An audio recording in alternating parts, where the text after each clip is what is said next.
Ladies and gentlemen, welcome aboard the TV pilot's license with service to the Santa Anita horse track. We ask that you please fasten your headphones, secure your podcasting device, and remember, make sure your bets are in. We wish you luck, and we hope you are in good standing with the IRS. Welcome to the TV pilot's license. My name is Geoff Kerbis, joined by Rich Inman and Max Singer. How you boys doing today? And we've got How You Boys Doing Today coming out the back line. After, ladies and gentlemen, and How You Boys Doing Today, we've got Rich's Question of the Week, followed by a brief synopsis followed by Wait a minute moments on the outside stretch. It's Daddy of the Week, followed by Rich's Game of the Week. Daddy, Rich's, Rich's. I was rooting pretty hard for Daddy of the Week. Rich, how are you doing today? I'm doing great. Our episode will be the fastest 2 minutes in podcasting. Oh my gosh. Well, ladies and gentlemen, we are going to the horse racing track with the Kentucky Derby nearing. We have decided to do HBO's Luck this week. But before we dive too deep into this mysterious TV show, we'll call it, Max, why don't you tell folks what we do on this podcast? Here at TV Pilot's License, we break down and analyze the pilot episodes of some of TV's most famous, or in some cases, infamous shows. We talk a little bit more about how these shows came to be and were originally made, if they're effective pilot episodes and making us want to watch more, and if we think they can be made today. Go back and stream our old episodes from wherever you get podcasts. Check us out on YouTube and TikTok to see our smiling faces. And if it is your first time flying with us, then welcome aboard. And Rich, what is your question of the week? Well, we get into some illegal activity here in this pilot, and I'd be very curious to know if you had to pick a mob-style crime, violent or non-violent. The mob gets their hands in quite a bit. You will never find out my address. What would you choose and why? Oh gosh. I'm going to say that the concept of money laundering confuses me, yet intrigues me a lot. Okay. And I feel like, who wouldn't want to own a few laundromats? I would make the nicest laundromat. I would have I know that there are sometimes laundromats where they have like a little restaurant inside of them and you can get maybe a cup of coffee and a pastry. Absolutely having that wall underneath. I am just trying to wash a ton of money, not literally wash it. For folks who are listening, I'm right. Making sure that I can use it in my day-to-day. Hold on, I'm taking notes. Max, what about you? I recently learned how much money you can make by owning parking lots and parking garages. So I am getting into the parking business. I am just getting an absolute kingpin, iron fist monopoly on parking garages, and I am raking in that cold, hard cash. Max, you just had made a gigantic memory pop up in my head. There was a TV show a while back where they had people with entrepreneurial backgrounds compete to work for a company of a former president that we know. And one guy just came on the show and he was like, yeah, I'm in the parking business. Don't ask me anything else. And now I'm like, oh yeah, he was definitely in the mob. That's cool. That's fantastic. Rich, I'm curious. And now he is one of Trump's cabinet picks. Or some other president who had a reality TV show. Yeah, that's the Secretary of Transportation. Rich, what are you thinking as far as the thing that you were doing? So I went the same route that you did, Jeff. I'm going with a money laundering business, but I'm going with one that would never really succeed if it was had to be put up in a capitalistic sense, but one that you always wonder how they stayed open. So I'm going something I don't know, hats for dogs or something like that. Just a store that makes absolutely no sense. Something that only sells greeting cards, but for Hanukkah. And so I have to go specifically with that route. I want a positive anti-capitalistic mob store experience. You're instead of doing the Spirit Halloween where you just like show up in an abandoned space, you're year-round Halloween. Yeah. Like you're We have one now. We have a year-round Halloween store that just opened near us in Northridge. That is, I'm super curious about that. There's one in my neighborhood too in Los Feliz. It's above a light and chandelier store, and it is a year-round Halloween and costume shop. I think we've bought costumes from that store for a party before, Max. But you didn't hear that from us. Well, Rich, thank you so much for your question of the week. Before we dive into luck, let's talk a little bit about the synopsis of this show. Chester, Ace Bernstein, is a tough guy who plots revenge against his former colleagues after spending 3 years in prison. I shit you not.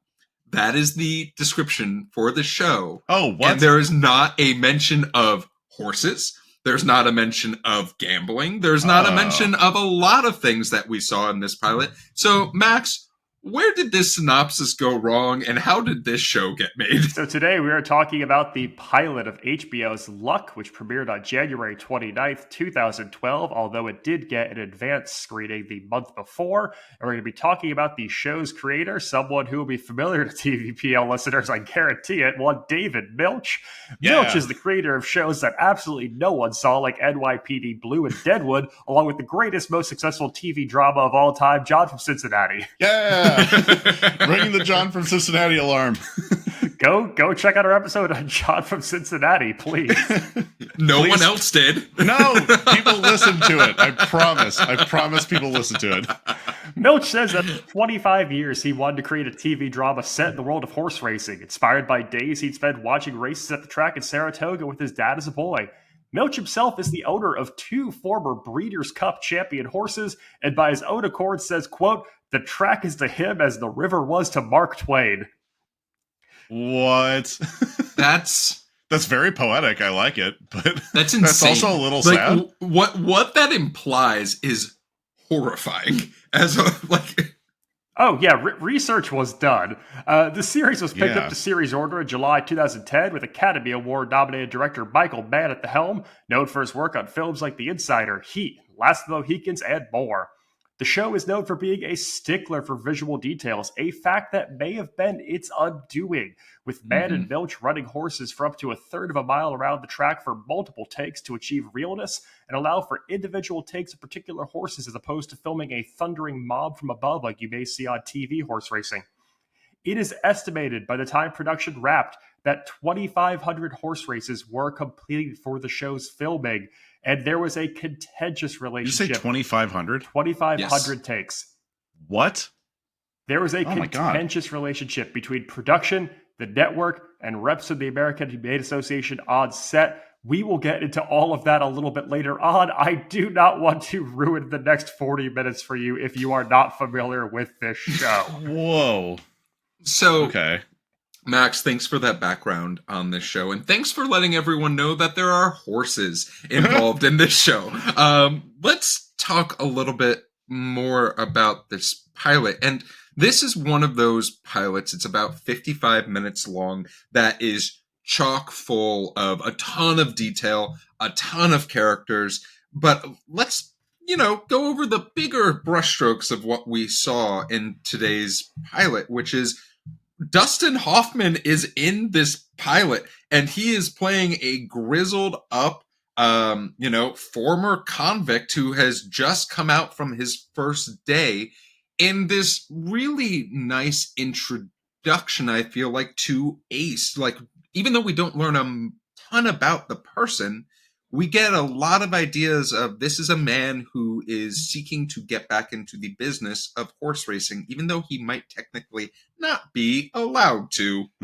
Yeah, they don't really state it clearly, but Ace gets picked up by Gus, who's his fixer, best friend, only person he kind of trusts, / also his limo driver. And Gus is going to work as basically like a pawn, as a front for Ace, because he cannot legally own a racehorse in the state of California, a fact that we allude to but aren't really clearly stating, a thing that will be throughout this entire pilot, stuff that we allude to but really never clearly say.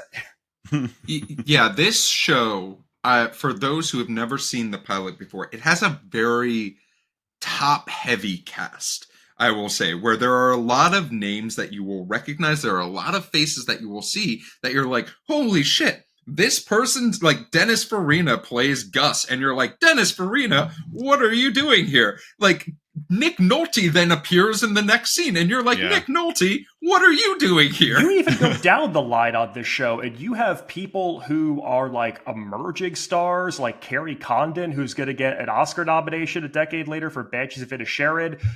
One of like the random just like deadbeats who hangs around and gambles is this actor Ian Hart, who you might know as Professor Quirrell from the first Harry Potter movie. Like, if you just keep going down this roster, there are so many great people. And I mean, it's very HBO. You have this Academy Award nominated director. You've got a prestigious writer at the helm. Mm-hmm. You've got an absolutely stacked cast with a really bold, shiny subject matter. Like, everything should work on paper to put this in line with their pantheon of crime syndicate TV dramas, right? I will put out the theory that this show would have been a hit if, I mean, number one, like you said, everything great on paper. If they had figured out how to mimic horse racing scenes, if they just tried to not use real horses for anything but stable scenes, this show would have been like, it may have gotten 4 or 5 seasons. I'll say it.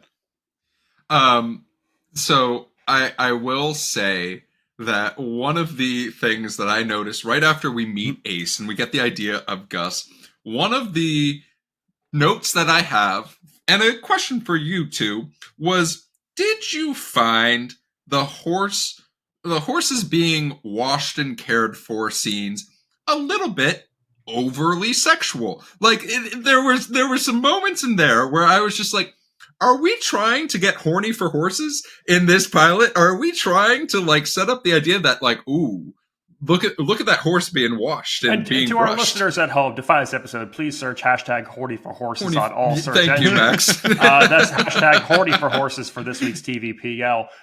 This show has a problem where every time it builds momentum, Michael Mann wants to spend 3 minutes just filming horses getting brushed and eating carrots. This is an elongated 30-minute pilot at best. They could have cut out so many different scenes. And I will say, this is shot a lot like John from Cincinnati. Like, you could definitely see a lot of like because there's just so many like interstitial beach scenes and like, you know, the pace of conversation moves at like a near real life type thing. The filters too. There's a lot of light filtering on these cameras that feels very J for C.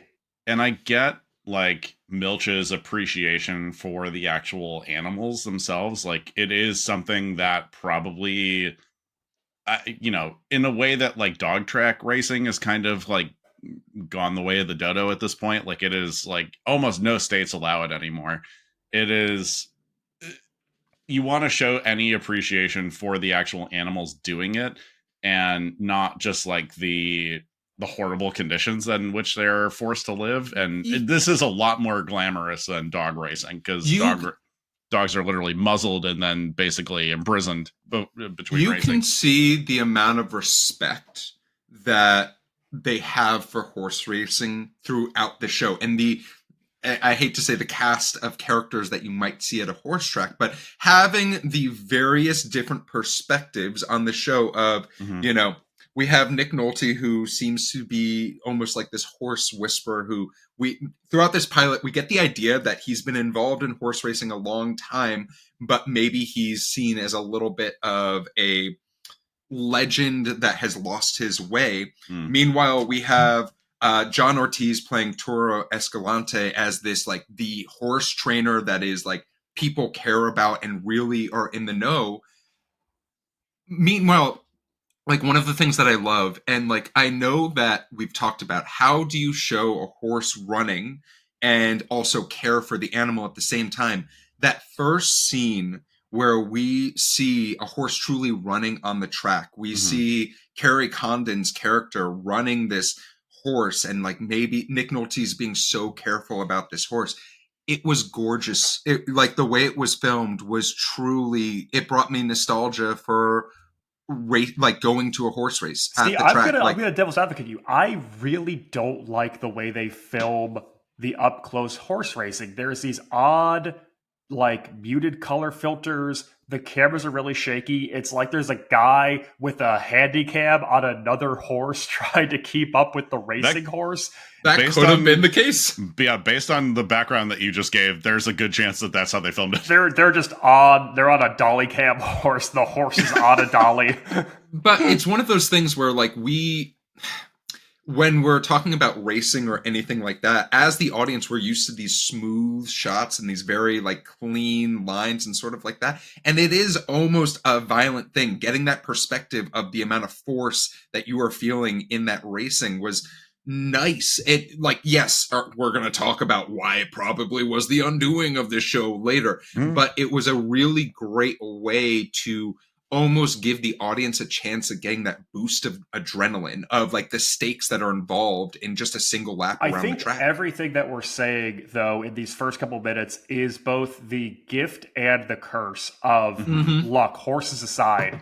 It's that Milch takes so much care to build out the ecosystem of the track, to build out the world. He wants you to know every nook and cranny of Santa Anita racetrack, from the horse owners to the trainers to the jockeys, both experienced and apprentice, to the morning riders who take them out for exercises, to it's a whole ecosystem, to the degenerates who are there at 6 a.m. to watch practice so they can come back at 10:30 and place bets having done their research. But the one thing we're not seeing in Billy's entire ecosystem is Dustin Hoffman. I don't think I've ever seen a pilot where the lead character or supposed anchor of the show is in it less. This is a 55-minute pilot, and I think we see Ace Bernstein in it for maybe 5-6 minutes tops, which is fascinating to me because we're building everything up around you, but I never quite know whose story I'm following, which is really tough to do in a pilot like this. So I have this analogy written down, and follow me on this journey. This pilot almost reminds me if we were to do Jaws the movie, but see what Jaws was doing when he wasn't attacking people. Like, that is the Dustin Hoffman of this situation. Of like, Dustin Hoffman is the star of this show, but we're seeing him do everything but bet on a horse. We are seeing him plot meticulously, trying to set out this path of his return after taking this fall, it seems, for the mob. And like we get the scene of him returning and being told like, hey, maybe you might have a mental disability that you picked up while you were incarcerated, and like maybe needing a tape recorder is not a good thing. Talking to yourself while you're in bed at 7 p.m. while Gus is, off doing who the hell knows what, not the best thing. But I think that it's such an interesting thing of having Dustin Hoffman be the star, and then like your pilot, as you said, Max, is like, what if he was barely in this and we focused on everyone else? And what if when we did see him, he was just yelling and ripping his shirt off in a restaurant? Like, what if on that? Hey, I wasn't too mad. Dusty looks great. Dusty's killing it right now. Dusty Hoffies. Dusty Hoffy. So let's talk a little bit about some of the other characters that we see, because we've seen the ex-convict, we've seen the horse trainers, the two different types of horse trainers that are out there. One very much spiritual, one very meticulous. We've even met Tom Payne's Cajun Leon Bug Michoud with one of the most interesting Cajun accents I've ever heard in my life. But then we also meet our 3, soon to be 4, gambling degenerates who are trying to make it big on the Pick 6 that the track is hosting for potentially $2.6 million, which is not a little bit of money. No.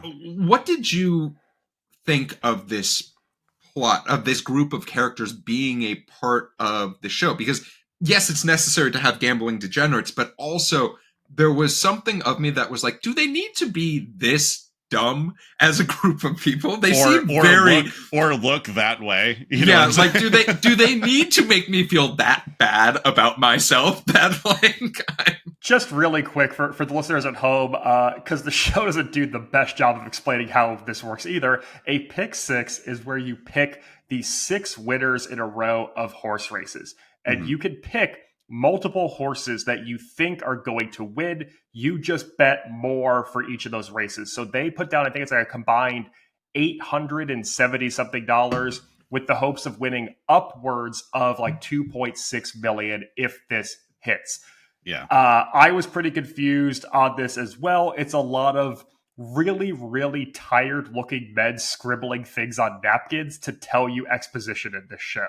And it does like maybe I just have like a weak stomach for like high stakes gambling stuff. Like these guys are like putting all their effort on like day-to-day earnings, and it is like really stressful to live like that. The fact that it was like, oh my god, you walked away yesterday up $390 is like, how are you not like through the roof? I'm like, oh god, if I was living day to day in California on like banking on whether or not I was gonna make less than $400, I would be like actually freaking out constantly. And the stress levels between those characters and Richard Kine's character just like gave me anxiety throughout the entire show. I think that's the purpose of it. I don't understand why from a personally, and this is when I watch TV, and you two can have differing opinions. I don't like to constantly feel like I need to call my finance guy and be like, am I okay? Like, am I doing okay? Do I need to go to the horse track and meet 3 other people to finance a pick six? I think that finance guy could use better clients. I do like to step his game up. I do like the Tweedledee and Tweedledum, though, in this group of Lonnie and Renzo. It's like you have, of the 4, you've got Marcus, who's the gentleman in the electric wheelchair, who's kind of the overseer of this gang of misfits. You've got Jerry, who's probably the most like protagonist of the group, who's like the young hotshot. He's a savant when it comes to picking horses. They telegraph that he's probably going to have troubles throughout the season. And then you just have 2 absolute dub-dubs who oftentimes yell things like, what's happening? And I don't get it. Why are we picking this one horse? To then explain to the audience what is happening and how the gambling system works. And so I appreciate the dum-dums. Yeah, I would say that's the worst. Like, if there is a lowest moment of like actual screenwriting exposition in this whole script, it's definitely those moments specifically. Because why would you ever, as an audience, think that the people who are like look like they come here every week, not understand the basic tenets of horse race? You don't like a guy in the biggest moment shouting, Jesus Christ, will someone tell me what's happening? I know. Yeah. Like trying to match up with the audience, if the audience have no idea what's happening. Like that's also the thing. Like those 2 dum-dums, for our audience's purposes, they are the bankroll for this pick six. That is why they are there. They are adding nothing as far as like strategy, thought. One of them is a gigolo, and then the other one is on welfare and is literally providing his welfare money to be able to bet on this pick six. It's really, and like talking about, payday loans. And then there's a security guard who's also acting as like a loan shark. Like there's a lot of darkness in this pilot that supposedly is surrounding something that Milch really loves, but also makes me really sad that if Milch loves this so much, that he also is surrounding it with darkness. If you love it, you can add extra drama to it. You can add extra flair to it. Like, you know, whoever wrote Top Gun, I'm sure, like, added in, like, crazier details than were actually happening as a fighter pilot. Everything they do is real. So I have to ask at this point, do we have anyone that we find likable so far in this pilot? For me, Gus. I feel like I do like Gus in the sense that, like, he's clearly, I mean, the way they have phrased everything, that he hit it big in the slots. Clearly something happened that was not on board, or not above board, and Dustin Hoffman's character clearly was operating more horse spotting while in jail, because obviously they made it very specifically 3 years of his sentence, which is about how old a horse is when it can qualify for the Kentucky Derby and stuff like that. So it's very clearly like he is definitely on to something, and he's getting information on the inside. But yeah, I feel like Dennis Farina does a good job. He seems pretty likable. I think that there's one of the interesting things is there's a few characters that I'm like actually a fan of in this pilot. Like I love Walter Smith, even though we only see Nick Nolte for maybe a combined 5 minutes in this pilot. You can tell that is the hope and like really the true like admirer of the beauty of horse racing. Same with Carrie Condon's character of Rosie. Yeah, Carrie Condon destroys in this role, and you can tell she is someone who truly just has a passion for horse racing.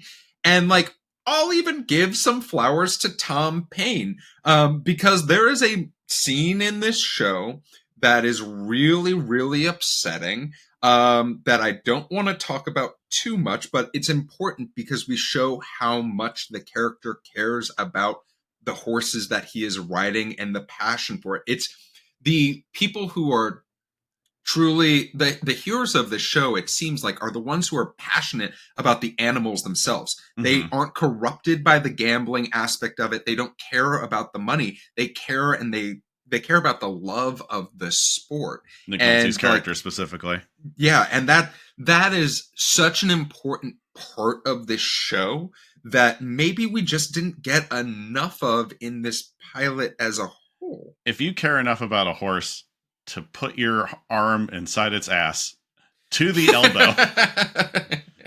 elbow, you very much love horses. Yeah, I've never been more excited to hear that a horse pooped. Like when that yes, our C plot. When is this horse gonna shit or not? When our $3 million horse poops, and like then you just see in the background the barn hand working, and then just comes out with like an entire shovel worth of shit. I was just like, great job, horse. Like, I'm so proud of you for pooping. We've all had those moments where we just need one. Like, Man, I guess. Yeah, I was so happy. The horse poop storyline is the thing they explain the clearest in this entire pilot. It's like, listen, the horse isn't gonna die, but if it's got gas, it's not gonna be able to do sports good. Yeah, I think like it's interesting the way that they use the lingo of the horse track throughout the script. It is like, it's very inside baseball. It's very like, you do not know these terms unless you have been to the track a lot, unless you know horse breeders, unless you know horse trainers. And, I guess in the same sense that like he didn't want to dumb down everything for the audience, except for the guy like screaming, will somebody tell me what's going on? Because that's like, If there's anything that we all understand by the end of this episode, it's how the pick six works, and that character doesn't, and it's just like very frustrating to me. And but like I think it's nice. It's not like you don't watch an episode of ER and not expect them to use like medical jargon in the way that like we wouldn't understand. So it is very much not dumbing it down for the audience, which I like a lot. And they also leave a lot of like open mysteries leading into the second episode for this. They drop a lot of crumbs, and they foreshadow a lot of things that are probably going to come back to characters. Some of it good. We see that Rosie has aspirations of actually riding in races and not just being an exercise trainer. Some of it bad. We mentioned that Jerry lost his $380 immediately playing poker at the Commerce Casino. We just gave him a whole lot more money. We know things are going to go bad. We also see Escalante, the trader played by John Ortiz. He is gambling on his own horses. He's putting an apprentice rider on top of something, potentially to manipulate the odds, because that jockey, not being a full jockey, is probably dropping the horse's betting odds and allows him to make a larger payday on his own horse. That's probably behavior that's going to bite him in the ass later this season. So I do like how, well, Jeff, you said like Dustin Hoffman is the shark below the surface who we're only seeing glimpses of. We are setting up a world where people are going to have highs and lows, and the show is definitely projecting them at us from the pilot. They also mentioned they tease the insolvency of the racetrack as well. And they're like, okay, we can't let anybody know this, but oh shit, we have to pay out $2.8 million. There's one person that we have not talked about nearly enough on this pilot. Richard Kind is in this show. We're almost half an hour in, and we're just now talking about Richard Kind. And I would say Richard Kind might be the most despicable character in this entire show, because he's definitely the most nervous. Yeah, he just, not only does he give me anxiety, but like some of the behavior of how he talks to his clients is awful. Alarming. Like, the very bad. I like Richard Kind so much. As despicable as he is, I want to go to bat and defend his honor. I don't care how awful he is and how he talks to his own clients. When someone called Richard Kind a porky pig son of a bitch, I was ready to throw hands. Yeah. But to be fair, pretty solid insult for him. I had never even thought about that.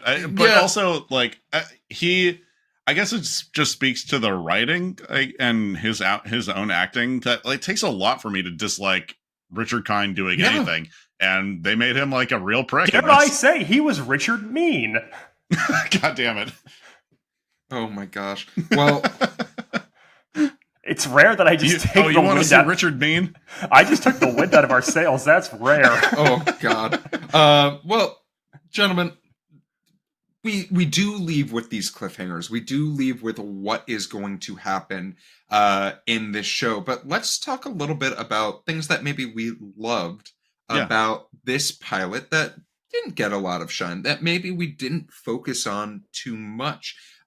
Rich, I'm curious, is there anything that you loved that maybe we didn't discuss? I think I had a moment near the end of the show that has not happened with any other pilot that we've watched so far, and we're on 80 pilots now, something around that number.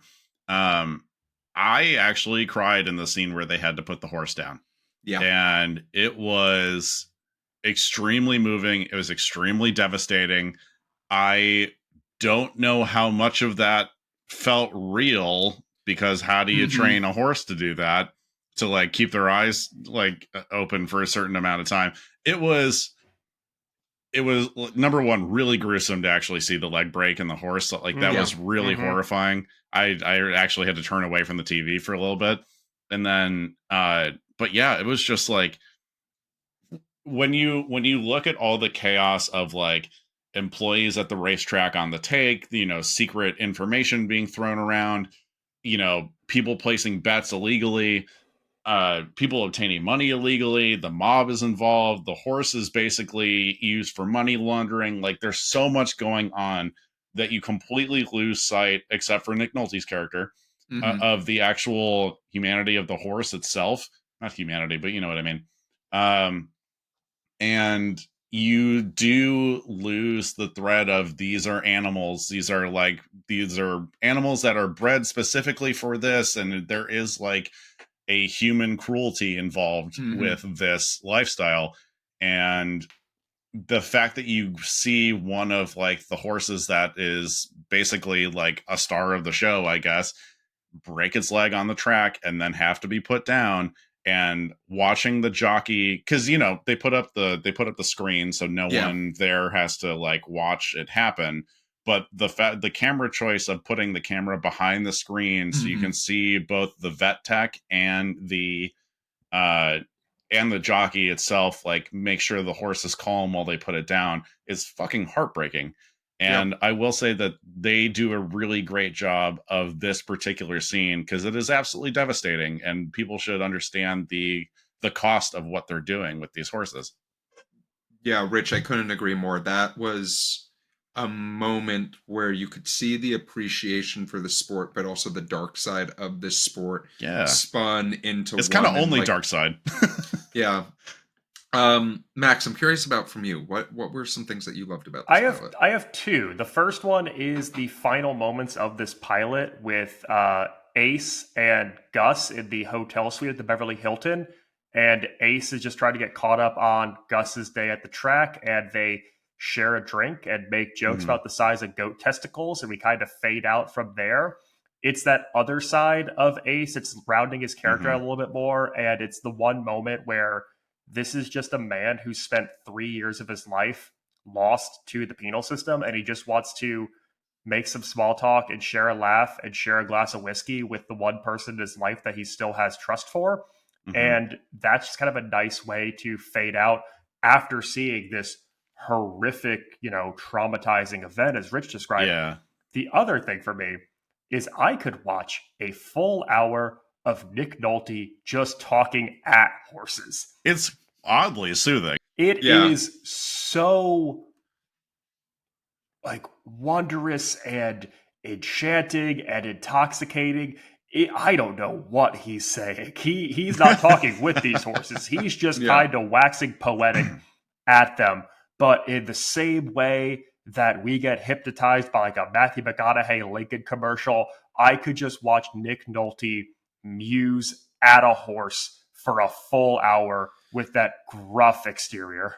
Mm-hmm. Yeah, I mean, to add to that, like things that I loved, like the performances of our top 3 actors as far as billing goes. Our top 3 actors as far as billing goes is Dustin Hoffman, Dennis Farina, and Nick Nolte. Mm-hmm. And they all do such a fantastic job in this pilot. And we don't see them for that long, but every time they were on the screen, I was fully paying attention to the screen. Sure.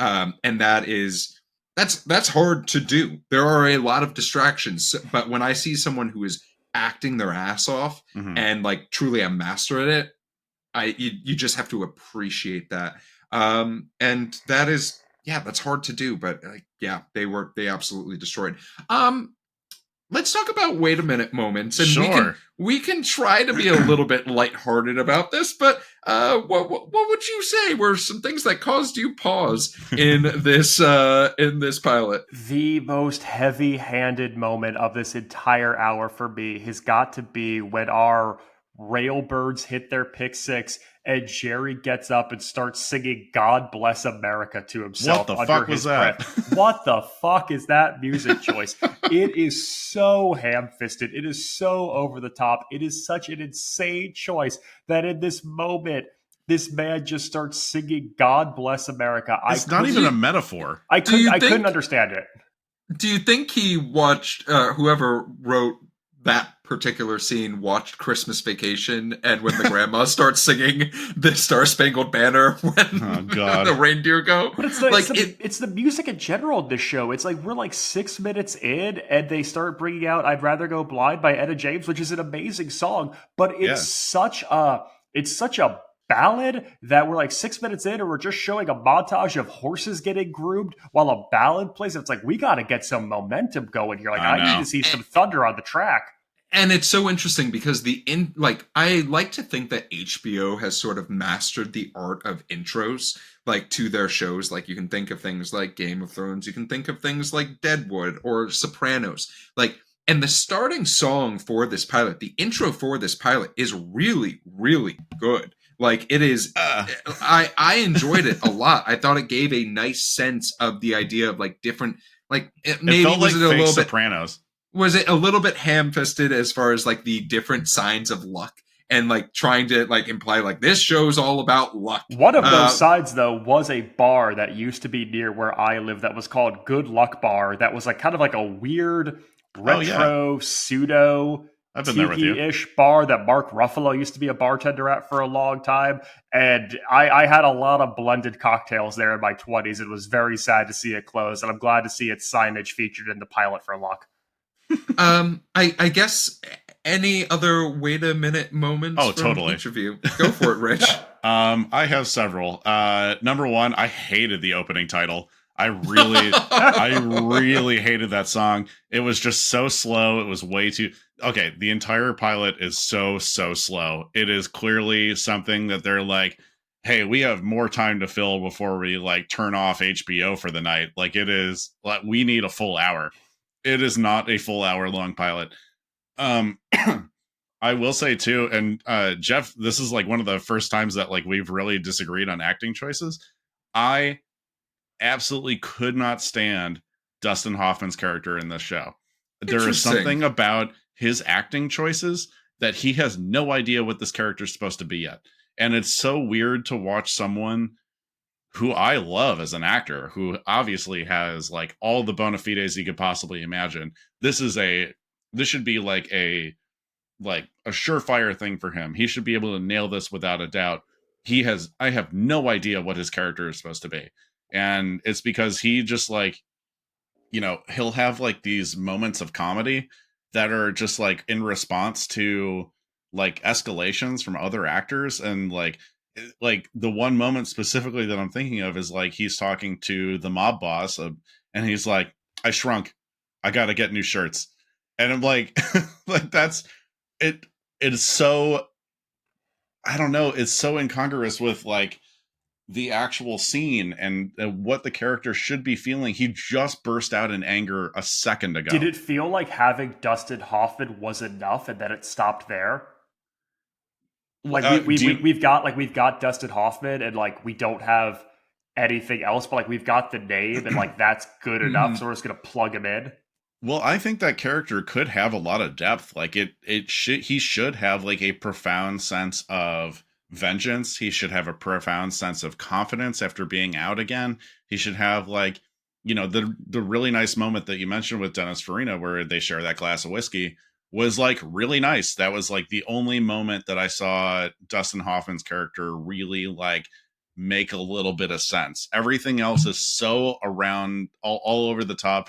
And the breadcrumbs and everything, it makes me feel like he was in the pilot more in the original script, and they couldn't figure out how to piece together everything to make it like a fluid show with him in it more, and they instead filled it with B shots of horses. Kicking it to Geoff. Yeah, I think that one of the things that this pilot might suffer from, and this show might suffer from, because we only watched the pilot, we have no idea and what not the happens horse in the deaths. second. Yeah, is that they want there to be a lot of buildup. We want to see a man, Dustin Hoffman in this example, because remember what I said for the synopsis that made no fucking sense. He is plotting his revenge against his former colleagues. We saw none of that. We saw a man that was looking to be brought back into the fold of his old associates.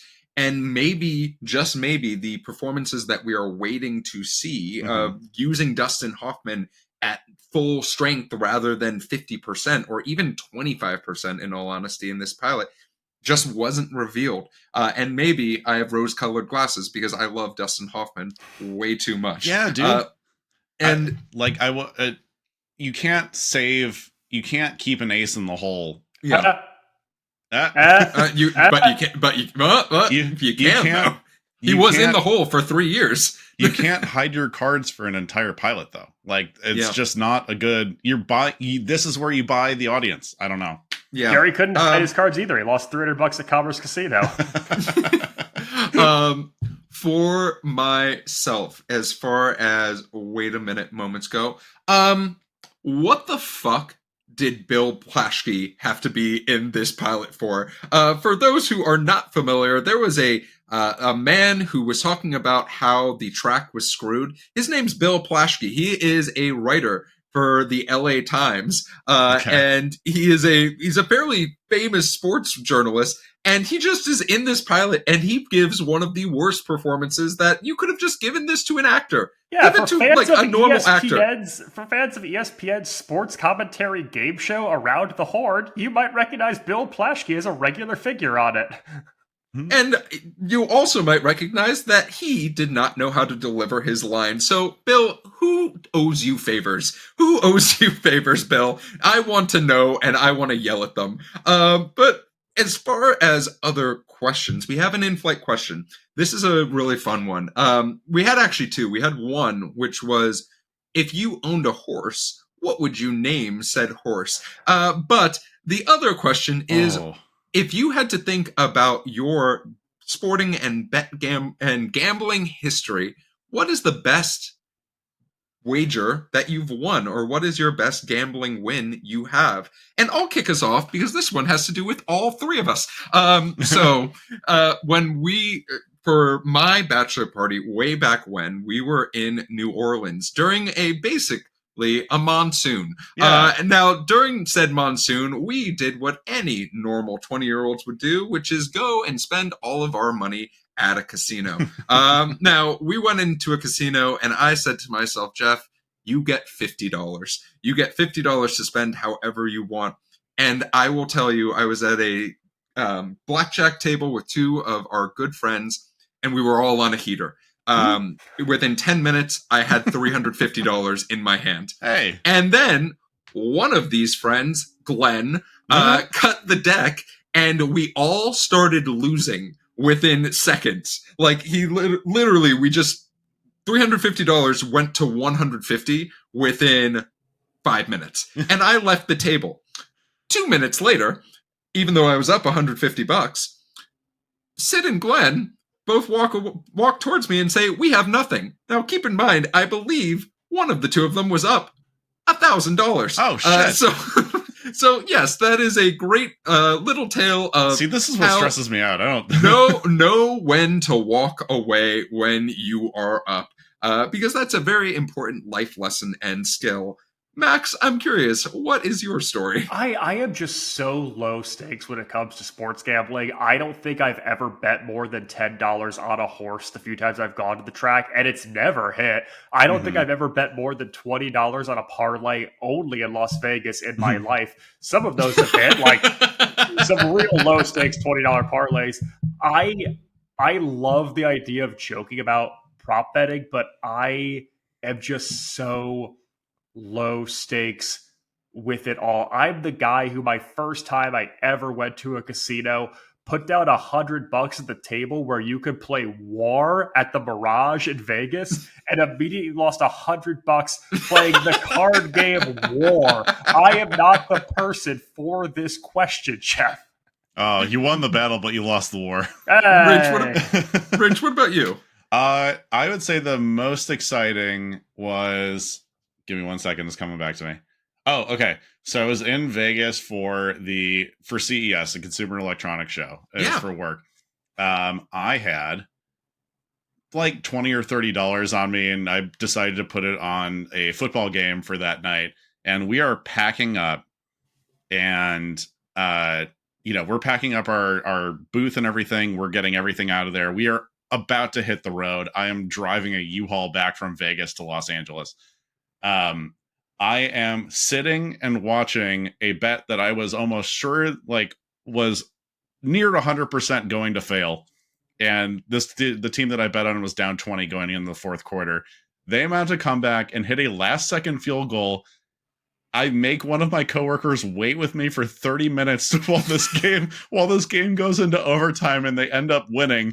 And I walked away with like $200 or something like that. It was I was super excited about it. I don't ever bet on football teams that I don't know anything about, and that was the one time I won. And I will also say, for folks at home, if you want to make a wedding slightly more exciting, I would highly recommend creating prop bets for it. Because yes, at the end of one of our friends' weddings, when I knew I had won the prop bet, did I scream yes after the bride and groom left the building, and then everyone told me to shut the fuck up. It was a great moment in time. But let's talk a little bit about the history of this show. So do we have to? Yes, we do. I think it's actually super important to talk about the history of the show. So this show had 1 season and 9 episodes that actually debuted. Now, keep in mind, there were 11 episodes of this show filmed. 2 of them will never see the light of day, most likely. This show was immediately renewed for a second season after the premiere of the show. It had a ton of excitement behind it. Did that partially have to do with the people that were involved with the show? Probably, yes. There is something to be said about very, very important executives, producers, and actors being involved in something and saying, oh, it got canceled because of low ratings, which we'll talk about in a second, does not really look good for a major studio like HBO. But during this show, unfortunately, one of the major reasons for cancellation was due to animal safety.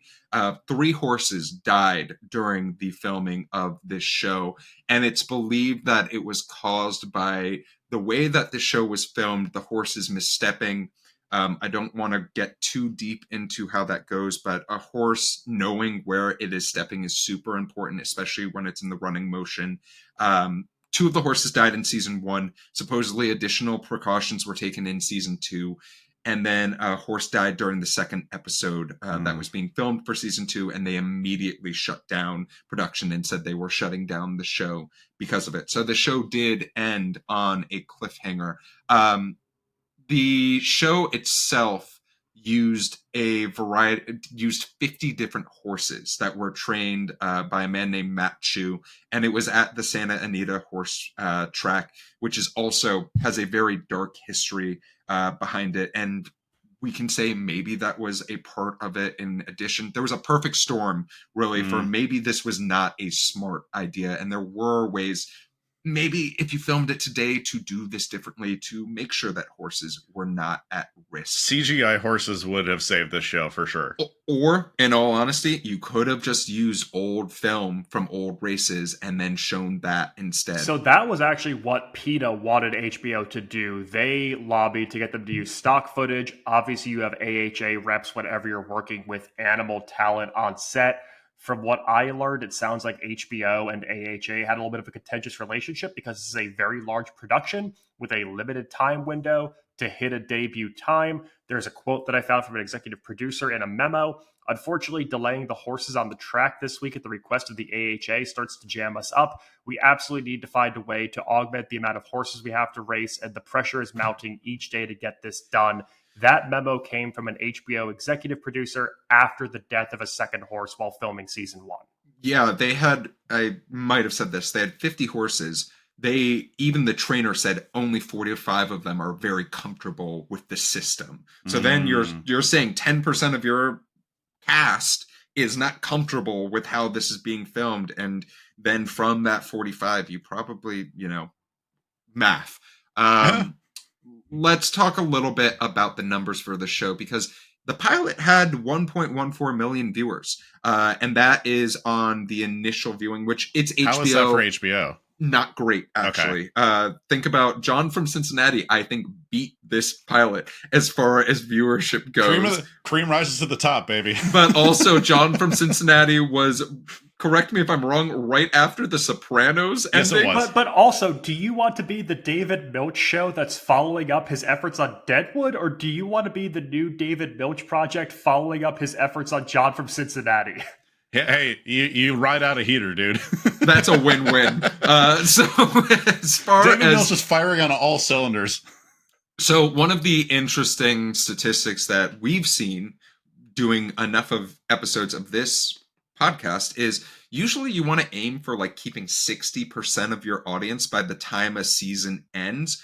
This show ended with 440,000 viewers for the final episode. Not so great. We're under that number by a decent number. Yeah. As far as showing viewership of the show, it was also shown in Denmark, Finland, Norway, Sweden, Germany, Ireland, England, Portugal, and South Africa. So those are all the places it showed. How many did it win in place? Oh, that's a great question, because as far as awards and prizes go, this had 7 appearances in different award shows and only 2 wins, but I would really say that none of those are notable award wins. No, there are no DVDs that I could find of this show, so you'll have to find it on Max if you are interested in learning more about it. But that's the complicated history They ran out of luck. Of this show. I think Rich, to put it quite bluntly, they had no luck in filming this show. Rich, with that said, I hope I have a little bit better luck with Rich's Game of the Week. Yeah, let's pick up the mood a little bit. We're talking about other productions that were shut down in the middle of the road. No, we are not talking about Alec Baldwin, so you can unclench your butts. And no, we are not talking about the X-Files movies, so you can unclench them again. The Crow. Oh, God. All All right, so I'm gonna give. We'll just run through these. You guys can both guess. All three of these were movies I had not heard of before, so this will be fun. The 1975 production of a movie titled Bogart Slept Here was shut down after a week because of filming because A, director Mike Nichols' dog bit a producer, causing a massive lawsuit for MGM. B, the weather was so bad during filming that they ran out of money to relocate in time. C, Robert De Niro's method acting was so intense that he could not follow the script. D, a mob-connected producer was killed. The studio pulled out immediately on finding out. Ooh, boy. D. Why not? D for dog. I'm gonna go with some Bobby D related troubles. Yeah, you were correct. It is Robert De Niro's method acting, and Mike Nichols insisted on him sticking entirely to the script, no ad-libbing, no improv, and he couldn't do it because Robert De Niro was that character. They did recast it with another group of actors, and I think a different director, but I can't remember the name of the movie it eventually became. Something I didn't know: Roger Ebert had no idea he was a screenwriter before he was a critic. Wrote the script for the eventually doomed Who Killed Bambi, a film that with the intention of bringing this band to mainstream prominence. The film was intended to be a Hard Day's Night, but for punk rock. And they abandoned the production without even ever filming the band at all. It was at A, The Clash, B, The Velvet Underground, C, The Buzzcocks, or D, The Sex Pistols. I'm gonna go with Buzzcocks. I'm gonna go the Sex Pistols. Geoff, you were right. It is the Sex Pistols. They never filmed it, and boy, did they have their own reputation when they got here themselves. In speaking of crazy reputations, a 1988 film version of Mordecai Richler's the novel The Incomparable Attic, I think I'm pronouncing that right, Sure. was shut down because the main actor, a prominent stand-up comedian, demanded rewrites, sending home the entire crew, including Christopher Walken and Ben Affleck. Who was the stand-up comedian? Was it A, George Carlin, B, Sam Kinison, C, Larry David, D, Richard Pryor? I'll go Pryor. Yeah, I'm gonna go with you, Max, and I'll say Pryor as well. It is Sam Kinison. Sam Kinison was interesting. brave enough in 1988 to shut down a production involving Christopher Walken and Ben Affleck, which is absolutely insane. But yeah, That's thanks awesome. for playing. A lot of other productions shut down for way sadder reasons. So yeah, this is a good 3. This is a great 3. Well, Rich, thank you for that game of the week. Our flight is coming to a close, but before we do so, I have 2 questions for each of you gentlemen, and that is, we watched the pilot. There are 8 other episodes of this show. Would you consider watching even one more of those episodes, or maybe finishing the show? And then the other question is, I think we talked a lot about how if there were different choices made in the filming, this show might have gotten a second season. Mm-hmm. We've improved vastly with the amount of technology that we have for filming said things and doing racing scenes and not putting animals in danger. Is there an appetite for this, or are gone are the days where we care about the horse track and racing? Rich. That's an interesting question. I do think that the interest level in betting on animals is not quite maybe what it was 12 years ago, and certainly not what it was 40 years ago, etc. I'm glad that that's waning, but I would actually watch episode 2. I do want to see where Dustin Hoffman pulls this character to.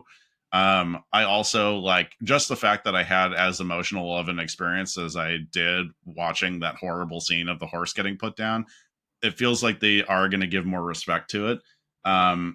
I would say, yeah, if I mean, like I said earlier, give us some CGI horses. They have this really cool technology now. It's a horse head that's attached to a broomstick, and you can just kind of paint it green and just like pretend you're riding one of those.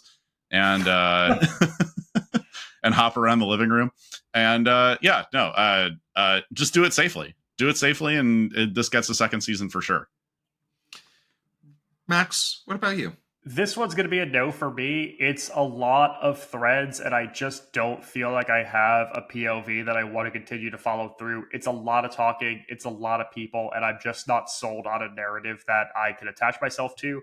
As to your second question, Geoff, I said it already. This show is 90% tired-looking old men, and I don't think that there is a way that you can gloss up a show like Luck to make its premise work today. I don't think it fits with the HBO model currently. I just don't think this type of mature, older show can find an audience, especially with that subject matter. I think it's just going to be one of those weird relics from the beginning of the 2010s.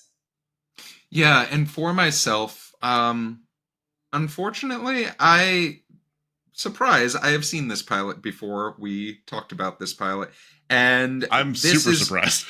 And this is also going to suffer the same exact fate that it did the first time I watched this pilot, which is I will not be watching episode 2 of this show. I love Nick Nolte. I love Dustin Hoffman. Rose-colored glasses on Dustin Hoffman's performance. I still do not want to watch more of this pilot because it makes me sad. I have a super quick question. For all you guys, since you both are no's, would you watch this adapted into a movie where you know that there's a conclusive end at the end of 2 hours? That's a really interesting question because it leads into my second point of I think there is a space for this, because I would actually recommend, if you want to watch something about horse racing, go and watch Seabiscuit. Sure. Because I think that does a really good job of showing the different perspectives. Yes, this is a little bit storybookified, sure, but movies are gonna movie, and I think that in America in that age could be captivated by a horse running real fast. Yeah. It was such a big story. Celebrities, mind you. I mean, these were celebrities. Yeah. It was like Muhammad Ali versus George Fraser. It was like, I can't believe how big that story was. We couldn't drink, but we could sure bet on horses. But I think that if there was a movie version of this, there might be a situation where I would sit down, because I think then we would have to have some really interesting choices made about how much time we're spending with each of our characters. Mm-hmm. There's way too many people that I have to pay attention to on the screen as far as storylines. Yeah. If I just have to pay attention to, let's just say, hypothetically for a movie, Dustin Hoffman and Gus's character with the trainers of Nick Nolte, and then maybe a gambler who is down on their luck.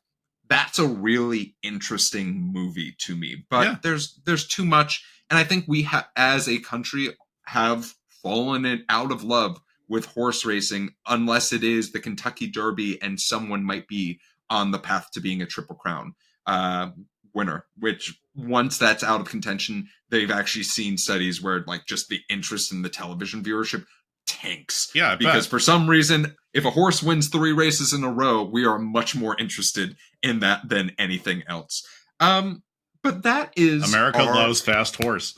That is our pilot, and that is our episode. But before we bid you all adieu, where can we make sure to find the two of you? Rich, where can we find you? You can find me elbow deep in our next pilot coming up next week. And you can also find me on Instagram at Damn That's Rich. You can find original sketch comedy from Max and myself, Dadwagon Comedy on both Instagram and TikTok. We made it on Instagram. And Max, where can we find you? Oh, you could catch me ripping up every single pick six I've ever made. You can find me on all things social media at Maxwell Singh. And you can find me clearing my browser history of horny for horses. Remember, hashtag horny for horses. Hashtag horny for horses this week, folks. Hashtag horny for horses. And you can find me on social media at RunJeffRun. You can find the TV Pilot's License anywhere you listen to podcasts, as well as YouTube and social media at TV Pilot's License. If you have a question for the show, maybe you want to be our in-flight question, shoot us an email at tvpilotslicense@gmail.com or give us a call at 213-290-1713. Make sure to watch out for sneak previews of some of the stuff that we got coming up. But with the plane landed and the seatbelt sign off, we look forward to flying the bright skies of the TV world with you again soon. And until then, they're off.